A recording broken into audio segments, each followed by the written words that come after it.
Sa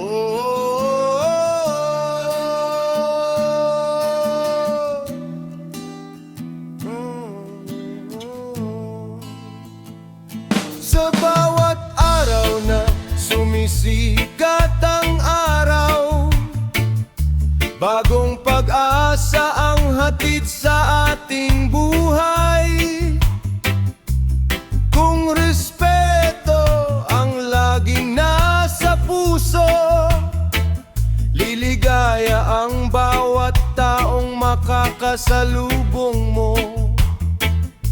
Hindi mahalaga ang laman ng bulsa,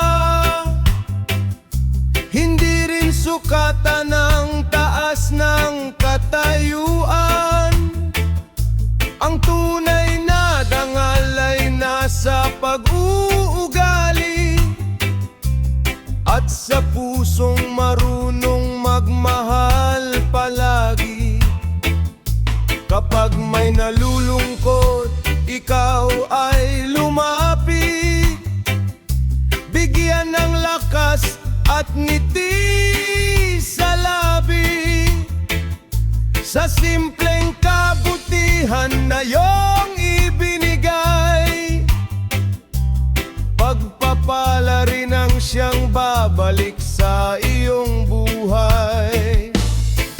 Respeto sa kapwa ang ating sandigan, pagmamahala ng ating kayamanan.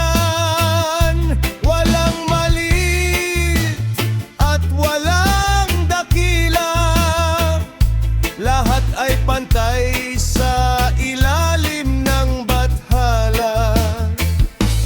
Huwag manghusga sa unang tingin, hindi mo alam ang kanyang damdamin.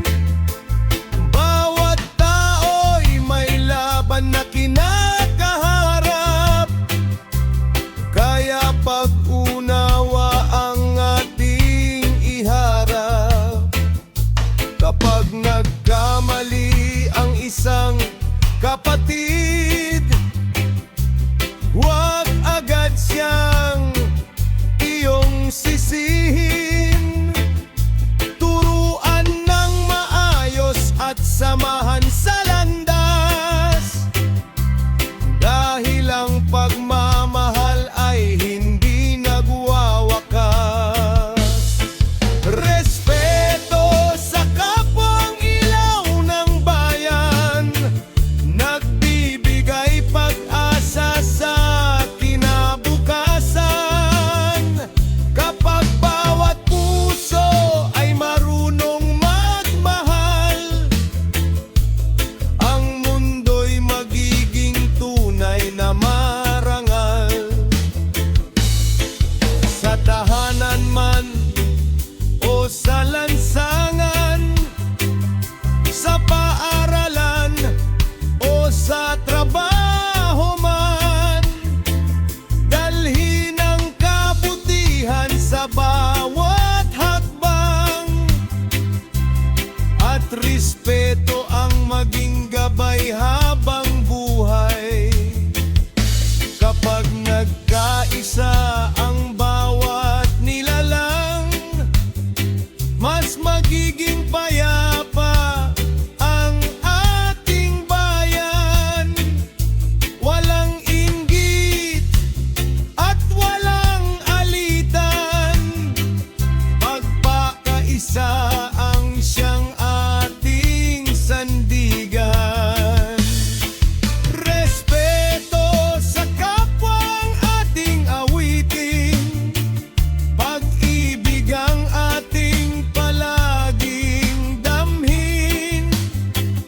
Sa bawat tibok ng ating puso, kabutihan ang laging isabuhay natin. Hindi kailanman